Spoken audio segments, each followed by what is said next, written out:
వి gold trusted gold buyers తాకట్టులో ఉన్న బంగారాన్ని విడిపించి ఈ రోజు ఉన్న మార్కెట్ ధరకే కొనబడును. మరిన్ని వివరాలకు సంప్రదించండి 7771077720. వృద్ధులు, వితంతులు, ఒంటరి మహిళలు, ఇతర పెన్షన్దారుల పెన్షన్ 4000 పెంచాలని నేను డిమాండ్ చేస్తూ ఒక ఉద్యమానికి సిద్ధం చేయడం కోసం తిరుగుతున్నాను. ఇది డిమాండ్ కూడా కాదు, రేవంత్ రెడ్డి గారు ఇచ్చిన హామీ.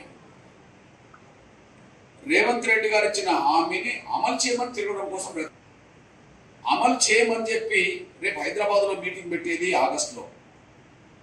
నువ్వు ఇచ్చిన మాట నిలబెట్టుకోమని చెప్పి గుర్తు చేయడానికి ఆగస్టులో పోతున్నావు అంటే ఆయన హామీ ఇచ్చి అధికారంలోకి వచ్చి 20 నెలలు, 20 నెలల వరకు ఆయన పరిపాలన కొనసాగుతుంది. ఆయన పెన్షన్ పెంచలేదు. 20 నెలలుగా ఆయన పెన్షన్ పెంచకపోయినా ప్రతిపక్షంలో ఉన్న ఏ పార్టీ కూడా పెన్షన్ పెంచమని అడగట్లేదు. ఇక్కడ ఇద్దరితో మనం మోసానికి గురవుతున్నాం. ఒకరితో మోసానికి గురవుతున్నాం, ఇంకొకరితో నిర్లక్ష్యానికి గురవుతున్నాం. పెంచాల్సింది ఎవరు? హామీ ఇచ్చిన ప్రభుత్వం. పెంచకపోతే అడగాల్సిన వాళ్ళు ఎవరు? ప్రతిపక్షం. పెంచాల్సిన రేవంత్ రెడ్డి గారు 20 నెలలుగా పెంచలేదు. ఎందుకు పెంచట్లేదని చెప్పి ప్రతిపక్షం వాళ్ళు ఎవరు అడగట్లేదు. ఈ యొక్క విషయం మీరు గ్రహించండి. 20 నెలలు గడిచిపోయి ఈ నెల మీరు ఓట్లు వేస్తే డిసెంబర్ లో మేము అధికారంకి వస్తున్నాం, డిసెంబర్ నుంచి పెన్షన్ పెంచుతాము అని. 2023లో జరిగిన ఎన్నికల్లో మీరు నవంబర్ లో మీరు ఓట్లు వేస్తే డిసెంబర్ లో మేము అధికారంకి వస్తాం, పెన్షన్ పెంచుతాము అని అన్నారు. వికలాంగులకు అయితే 6000, వృద్ధుల, వితంతులు, ఒంటరి మహిళలకు, ఇతర వర్గాలకు అయితే 4000 ఇస్తామని చెప్పడం జరిగింది. 20 నెలలుగా ఆయన అధికారానికి వచ్చి పెన్షన్ పెంచలే. పోనీ అడగాల్సిన ప్రతిపక్షం ఎవరు? బీఆర్ఎస్, కేసీఆర్. 20 నెలలు గడిచిన వీళ్ళు అడగలే.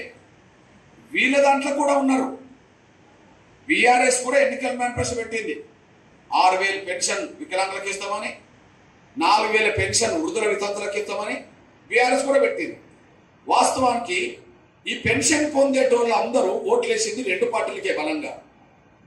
వేస్తే కాంగ్రెస్ కేసారు, లేదా బీఆర్ఎస్ కేసారు.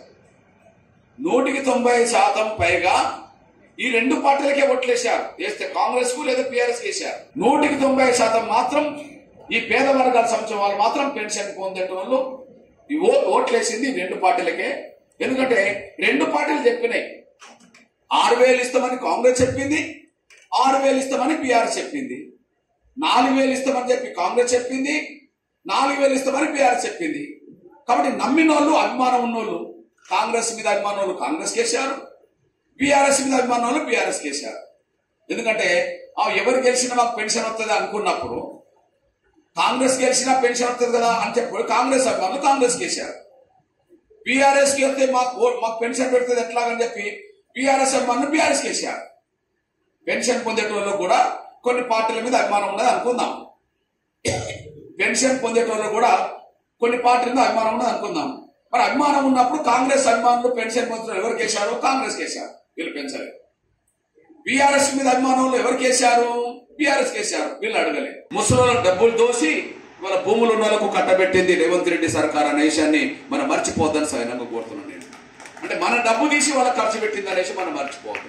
ఇక్కడ మీ అన్నగా చెప్తున్నా, 20 నెలలుగా మన పెన్షన్ ఎందుకు పెంచట్లేదు అని అడుగుతలేదు. కానీ ఇదే ప్రతిపక్షం కాంగ్రెస్ పార్టీని ఏమడుగుతున్నదంటే, మీరు రైతు రుణమాఫీ కింద 20,000 కోట్లే ఖర్చు పెట్టేయండ్రు, మీరు ఇంకా 10,000 కోట్లు అదనంగా ఖర్చు పెట్టాలి కదా అని అడుగుతున్నది వాళ్ళ. మీకు అర్థమైంది అనుకుంటా. మీకు రైతు రుణమాఫీ కింద 20,000 కోట్లే అంటుండ్రు కదా, మీరు రైతు రుణమాఫీ కింద 30,000 కోట్లు ఖర్చు పెట్టాలి కదా అని అడుగుతున్నది. అంటే రైతు రుణమాఫీ కింద 20,000 కోట్లు ఖర్చు పెట్టమని కాంగ్రెస్ అంటే, కాదు మీరు 30,000 కోట్లు ఖర్చు పెట్టమంటుంది. కానీ మీరు పెన్షన్ ఎందుకు పెంచట్లేదు అన్నమాట ఒక మాట మాట్లాడతలే కూడా మీరు మర్చిపోతారు సాయం. ఈ రేవంత్ రెడ్డి గారు పెన్షన్ పెంచకపోవడం కారణం ఏంది? పెన్షన్ పెంచమని అడగడానికి ఎందుకు వీలు? ఆ ఒక్క విషయం మీకు తీసుకుంటున్నా నేను. రేవంత్ రెడ్డి గారు బంగ్లాలో కొట్టిండు, కేసీఆర్ గారు గడిలో కొట్టిండు. రేవంత్ రెడ్డి గారి కుటుంబంలో 100 ఎకరాలు ఉన్నాయి. అదే సమయంలో కేసీఆర్ కుటుంబానికి 100 ఎకరాలు ఉన్నాయి.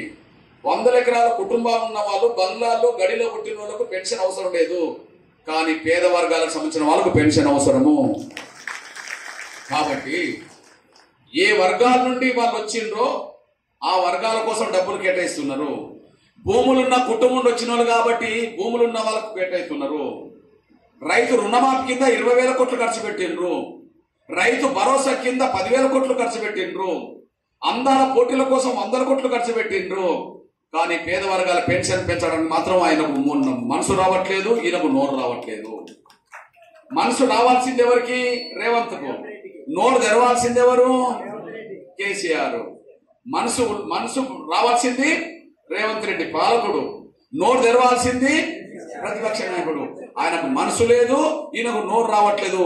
కానీ ఒక పేద వర్గాల బిడ్డగా మళ్ళా పెన్షన్ పెంచాలని చెప్పి రావాల్సిన పరిస్థితి మీ బిడ్డగా నాకు వచ్చేసింది. బీడీ కార్మికులైనా, నేత కార్మికులైనా, గీత కార్మికులైనా వారికి పెన్షన్, ముఖ్యంగా వికలాంగులకు 6,000 పెంచుతామని హామీ ఇచ్చి అధికారంకి వచ్చి ఆగస్టులో 20 నెలలు, ఆగస్టులో వృద్ధులు, వితంతులు, ఒంటరి మహిళలకు ఇచ్చిన హామీ 4,000 20 నెలలు ఇవాళ గడిచిపోతుంది. అయినప్పటికీ పెంచుతామన్న పెన్షన్ పెంచకపోవడం ఇది ఈ వర్గాలను నమ్మక ద్రోహం చేయడం. భూములున్నోళ్ళ కోసం 1,000 కోట్లు ఖర్చు పెట్టే ప్రభుత్వం, అంతర్జాతీయ అందాల పోటీలు నిర్వహించడానికి 100 కోట్ల రూపాయలు ఖర్చు పెట్టే ప్రభుత్వం, రైతు భరోసా కింద భూములున్న భూస్వాములకు 1,000 కోట్లు ఖర్చు పెట్టే ప్రభుత్వం. వాళ్ళ వికలాంగుల పెన్షన్ 20 నెలలు గడిచినా పెంచకపోవడం, వృద్ధుల వితంతుల పెన్షన్ 20 నెలలు గడిచిన పెంచకపోవడం చూస్తే ఈ వర్గాలకు నమ్మక ద్రోహం చేయడం. ఈ వర్గాల సంబంధించిన పెన్షన్ పొందేటోళ్ళ బాధలు పాలకులకు, ప్రతిపక్షాలకు పెట్టట్లేదు. కారణం ఏంటంటే పాలకులు వాళ్ళ కుటుంబాల్లో పెన్షన్ తీసుకునేటోళ్ళు లేరు, ప్రతిపక్షాల లీడర్ల కుటుంబాల్లో పెన్షన్ తీసుకునేటోళ్ళు లేరు, పెన్షన్ మీద ఆధారపడి బతికేటోళ్ళు లేరు. ఇప్పుడు పాలకులు అయితే వాళ్ళు బంగ్లాల నుండి వచ్చిన వాళ్ళు, వాళ్ళు 100 ఎకరాల భూములు ఉన్న వాళ్ళు వచ్చిన వాళ్ళు. ప్రతిపక్ష లీడర్లు అయితే వాళ్ళు గడియల నుండి వచ్చిండ్రు, 100 ఎకరాల భూములు ఉన్న కుటుంబం నుంచి వచ్చిన వాళ్ళు. కాబట్టి పేదల బాధలు, పెన్షన్ మీద ఆధారపడి బతికే వాళ్ళ బాధలు పాలకులకు అర్థం కావు, ప్రతిపక్షాలకు అర్థం కావు. ఇట్లాంటి పరిస్థితిలో పెన్షన్ పెంచడమా లేదా గద్దె దిగి ఇంటికి వెళ్ళడమా రేవంత్ రెడ్డి గారి సర్కారు ఆగస్టులో చేర్చుకోవాల్సిందే. అందులో భాగమే ఖచ్చితంగా చలో హైదరాబాద్ పిలుపును ఇవ్వడం జరిగింది. ఆగస్టు 13న చలో హైదరాబాద్ వికలాంగుల మరియు చేత పెన్షన్దారుల మహాగర్జన నిర్వహించబోతున్నాం.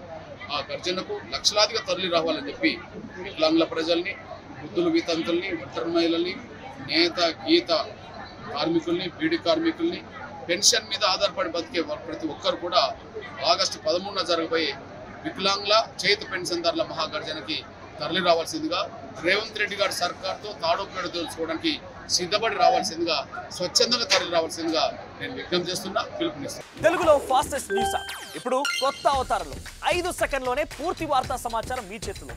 సోషల్ మీడియా ట్రెండ్స్ మీ కళ్ళ ముందుకే live TV and voice search ఆప్షన్స్తో ఇప్పుడే డౌన్లోడ్ చేయండి. యాప్ లింక్ డిస్క్రిప్షన్లో ఉంది.